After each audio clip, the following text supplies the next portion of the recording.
Good morning, guys. Happy Monday. I always get on here and do a horrible job at introducing myself. I'm Abriana, one of the beauty editors for Hype Hair Magazine, and I get on here for Hype Hair chats or to check in with you guys on lives. And we have a special guest joining us today that I can't wait to talk to. But y'all know me, I usually come on here with coffee or tea, and I was on the run, but I did grab a tea this morning, so coffee usually has me too jittery and I can't sit still, so I had to get my tea today. Thank you, Braden Chick. This is 5 years in the making, but wait till you see the guest that we have on today. If you think my hair is bomb, wait till you see her. She is, I'll gas her up when she gets on here, but I'm really excited about this one.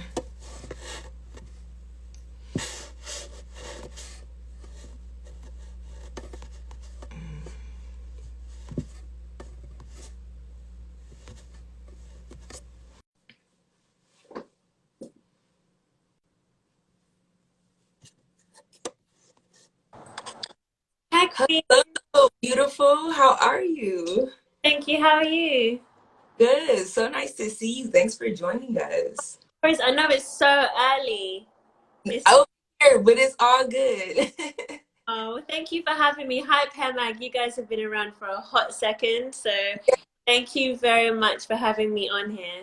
Thanks for joining us. We've been around for over 30 years, but I'm super excited about the direction we're headed in because we're female owned now, Black owned. So we kind of are just taking the direction of where we trying to go with the magazine, in a new light. Mhm. So I used to study journalism in school, so every time I'd have to, create a magazine, I'd always look at Hype Hair and just all the old school magazines and just see how you guys portrayed like afros. Because in the UK, like if you want to get like a good black hair magazine or black beauty, you have to go to like the hair beauty supply. You can't really go to like the casual store.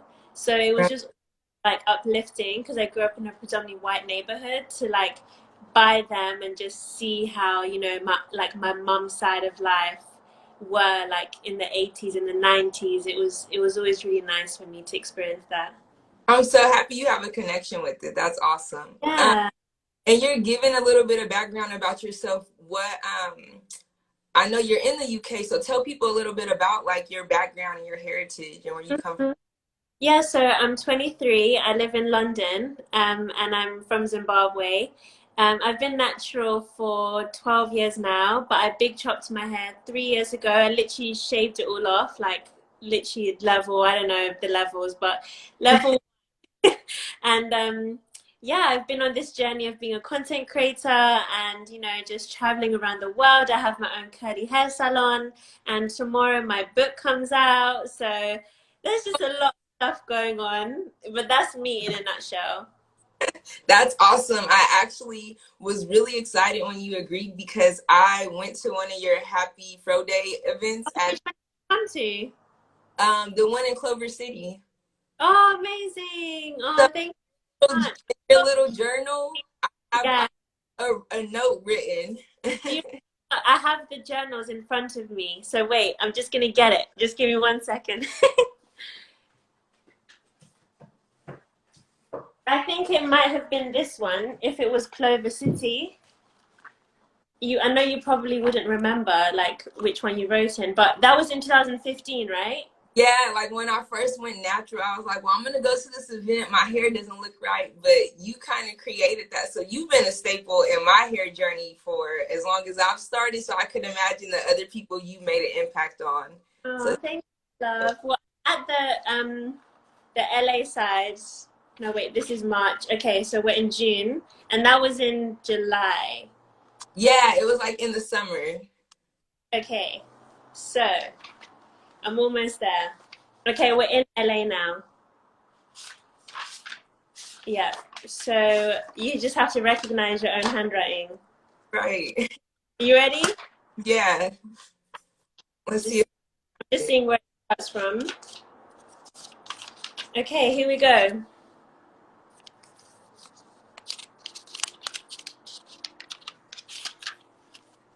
I'm in there somewhere. Uh, I feel like that's me, right? I don't know. It's so many. Maybe the other page. I don't remember exactly, but I do remember signing it. So Remind me of your IG handle because everyone's written them here. mine at the time was my curly journey. So maybe that's on there. I'm gonna find it I'll email it to you. and then we'll see. But literally, that's why I love this book because everyone that I've met, like I have three of them now. I can just, I have like a piece of them, like not in that way, but just like a memory of them, and it's just really nice. To connect with, yeah, definitely.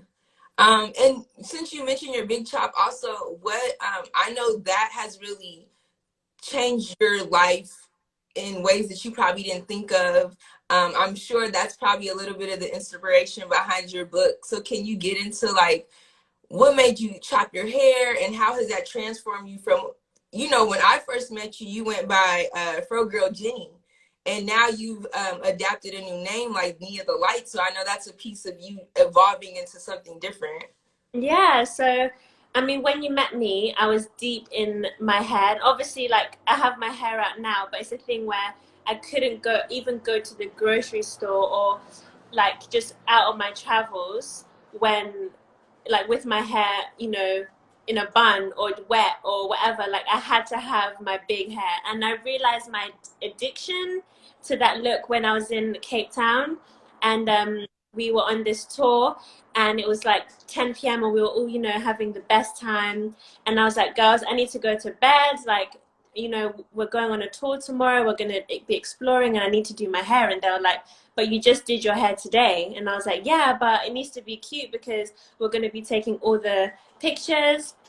And then they were like, okay, well, what time are you going to wake up? And I was like, 5 a.m. And they were like, you need 3 hours to do your hair. And I was like, well, yeah, if I don't do my hair, I'm not going to be Fro Girl. And they were like, one of my friends who I'm sure you know, Golden as well. She's a curly guru who we all love.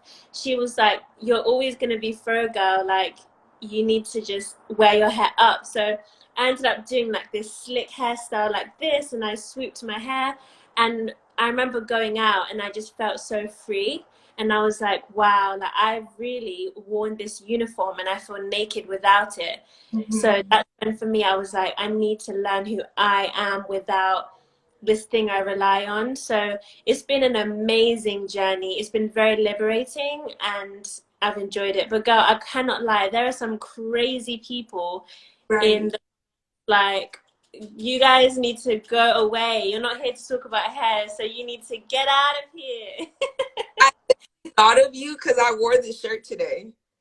Oh, But I could imagine that feeling of like people thinking like, you're so much more than your hair. Like I know that the pressure you probably felt of like always having to maintain like your voluminous hair, and if it wasn't the way people wanted to see it, then it was like, well, what are you doing here? Because I know you for your hair, but you're beautiful inside and out. Like you even shaving your hair, like you still kept this persona of yourself that you've always had. So I'm happy that you wanted to take your freedom back and you're like, I don't want to just rely on my hair to feel like I'm wanted somewhere or somebody wants to see me because of that reason. and I noticed that like because I would get a certain amount of likes at the time if it was a picture with my big hair, and then if I would wear a bun in the hopes of reclaiming myself, it wouldn't get half as many.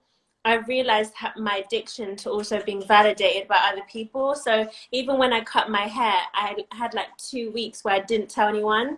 And at the time I was in university, so I wore head wraps, and my lecturer was like, have you cut your hair? Because I always used to pull up to the lectures like, hey everyone, like, showing off my curls. And she was like, now you've hidden them for 2 weeks straight. She was like, something's going on under there. And I was like, nothing. But yeah, I had that moment with myself where I was like, I did this for me, I didn't do it for anyone else. So it was such a liberating experience. And how does that kind of segue into your book? Like what made you become Nia the Light? So Gosh, what a question. I guess when I was on my travels around that time, you know, of being addicted to my hair, when I had this moment of like, I need to cut my hair, it was also very damaged. Like you have highlights, I'm sure you know, like once you add color, your routine changes so much. And my hair was blonde at that point, like almost white in the tips and especially in the back. So when I realized I needed to cut my hair, I just went through this moment of like, well, I don't want to be known for my hair, so I want to, you know, just be Nia, and you know that's my name.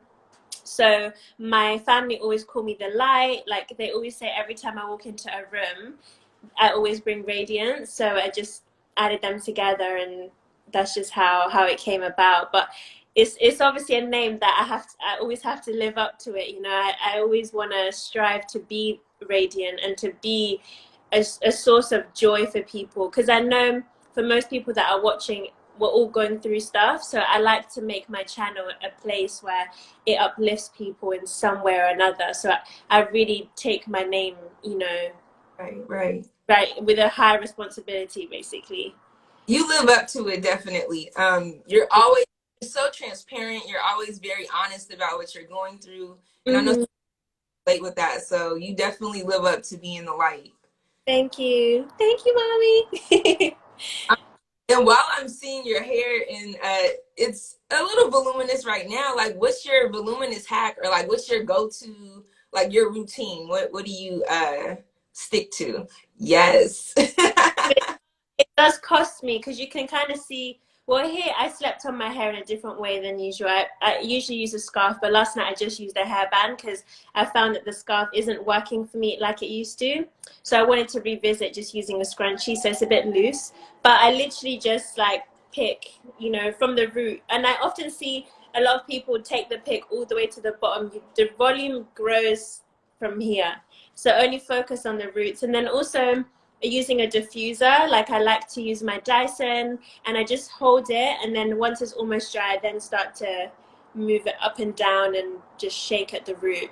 But you have to use a very generous amount of product so you get moisture and not frizz. Because if you don't use a lot of product, you'll get frizz like an abundance, and I don't like it at all.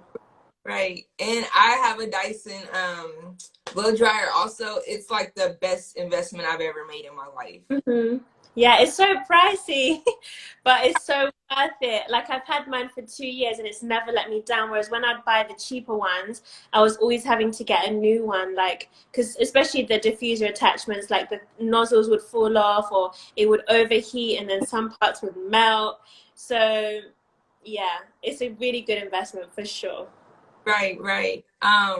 When you were younger, how was your, I know you said you've been natural since you were for 12 years. You're only Yeah, 3. When you yeah. were young, did you straighten your hair and like, I don't know. I mean, I know for myself when I was younger, I was straightening my hair and I was so connected to like the straight hair. I felt like I was only accepted in that light. Like, did you experience that also? Yeah, I relaxed my hair from 3 to 11, and then I big chopped at 11, but it was just because I'd seen a girl in high school who had curls, and she was like, I'm sure you have them, like we're the same complexion. And like I said, I grew up in a predominantly white neighborhood, so there were literally like 4 girls out of 1,000 who had curly hair. So it was like, oh my gosh, I want hair like them. And I was confused as to why I didn't have it. So when I went home and the girl had said, just wash your hair and see what happens, I literally washed my hair like 4 times in one day. I can see my mom's on the live. She just commented. But mom was like, why are you washing your hair so much? And I was like, because I want my curls back. And I was so emotional. And she was like, oh no, like, I've been relaxing your hair for time, girl. You need to cut it all off. And I literally went and had my hair cut, but I didn't understand the journey I was going to go through. And even though I cut my hair, it was still wavy. I didn't have any of these curls at all. So I've had to big chop my hair 3 times. In Wow. Yeah, the second time I went for a trim, she took my hair just like this, and she went snip, snip, snip, and then went like that, and it was just this round fro. And I just remember like remember going home and I was just like in tears. I went to sleep and my mom was like, "It's gonna be okay. It's gonna grow back." And that's when my hair started to grow because I was still straightening my hair even after big chopping it the first time. So yeah, it was rough. It's crazy how our hair has shaped us to be who we are today. Mm-hmm. I know, and all of our hair has a story. So even when you see like afros, in the 60s and what they represented, and you see natural hair now, it's just for us to express ourselves, whether it's through your natural hair, whether it's through braids, weaves, wigs, whatever. I just find that with a black woman, hair tells your story, a part of your story, and we should just own it. Right. No, definitely. Um, and then like give us I know you're a salon owner. If I came to London, because one day that's my goal to get there so I can be in your salon. Are you doing hair there or are you just running everything behind the scenes? I am doing both things. So Wow. yeah, so I was doing hair from 16 in my mum's living room, and it started off with me obviously learning to love my hair. Then a girl reached out and she was like, "I want to embrace my curls," and she came over to my house. I did her hair. I did like a deep conditioning treatment, and then she told her friend, who told her friend, who told her friend, and I ended up with people traveling from like Australia to get their hair done by me. So I am the one doing the hair, and I'm also the person running it, but it's so hard to do that and my social media job. So I'm in a space now of like learning to delegate and be more so of a boss than every role in a company. So yeah, it's a very transitional moment for me right now in my journey. That's awesome. You're like a jack of all trades. You do everything. Thanks, girl. Um, so tell us about your book. Where can we find it? I know it drops tomorrow. I'm so excited for you. Like this is In amazing. it will be in Barnes and Nobles. I feel like that's you guys' go-to bookstore. And then outside of that, Amazon. And then in the UK, it will be in Waterstones and WH Smith. So it's basically a compilation of my journey from, self-care to my goals, my career, um, oh my goodness, relationships, just so many gems and different stories of mine. And it's really overwhelming because, this has been in the works for so many years and it got pushed because of COVID. I wanted to do a tour and travel to America and have Chick-fil-A and all that good stuff. But I told the book company and I was like, okay, can we push it to 2021 because there'll be no COVID? And here we still are in a pandemic.